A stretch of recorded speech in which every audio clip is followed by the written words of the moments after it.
تبقى چاکسازی کرد لباشوری کردستان کریه که جدان دم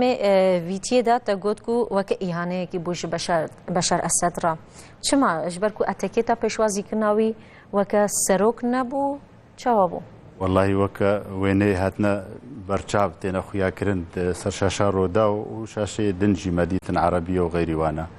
سروك دولتك هر جنب لاين جري خوا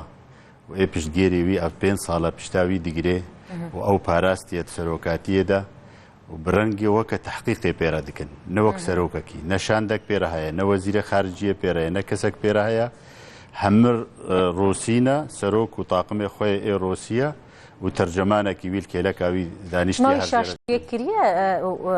دشافي روسيا دكو تحقيقي بيرا بكن نا از نولد بيجن بريزا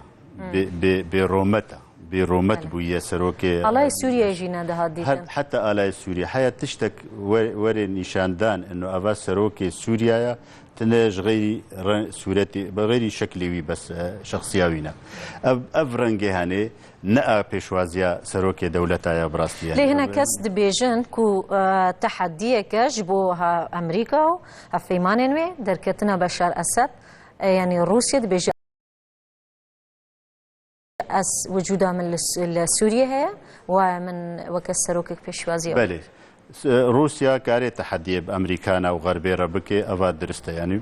دولتك السركية دولتك قديمة فش بينج دولة فيتو دستي وادا أفا بين صالة وجكفن دجي برامبرية بسياسة أمريكانا الشرق الأوسط دكي تخوازي هبونا وخوات الشرق الأوسط دا جدستي خوا برندي دريا هبونا بشار ونظام وينا دستهلات بسوريا دا ليشونا سروك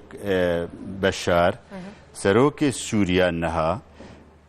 قل لك تخويا كرن انه حتى ناف لا ينجري خدجي بريز وبرومت بحرمت ما يعني افرنجي غوچوي وقت دزكي كاري هر كسا كاري بدزي وهر درفا وفقري باشكرا ايرو نوجهات تماما افايك يعني ادوا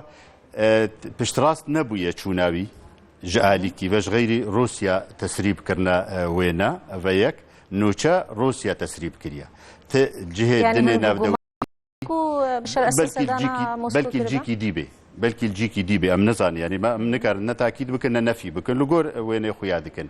ليك بدزي سروكي دولتك بدزي فكاري هر حمدرا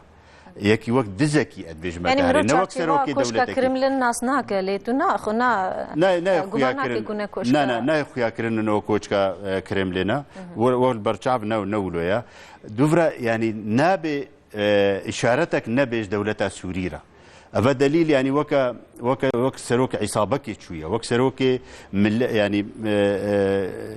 بشكي ليه ده همان دمدا شرعيات دانية بدا صلاة وفمانا بشار أسد السوري ده روسيا تردد نكريج دروجا يكمين ده شورشا سوري تشيبويج بازده آذار 2011 حتى إيرو بفيتو بچک بپرا بحمد تشتی پشگیریاوی دکه آن هروی خوی درست و راست دیار کرد پیش خلکی و پیش ملت سوری و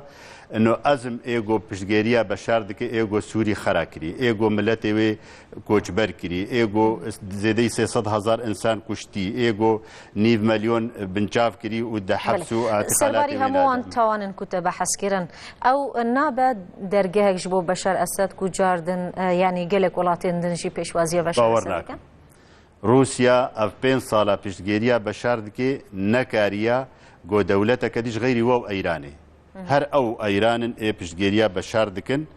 بتوندي بقلكي زلال بعسكر حتى بچك داري اخوانها طياري خوجي فروك خوجي انينا برافانيا بشار دكي دماناويه ودسلاتاوي عمري دريج بكي بازار خدكي روسيا وقت دولتك سركت الدنيا ده بازار خد الشرق الاوسط بخلكيت كسر حساب خونا سوريا ويران كرنا مالي وانا وكوچبريا وايا گوب فيرنگي چه بيونه كده قالك سباس بوهاتنا تبرز جتعاني سباس قالك من لجريسبي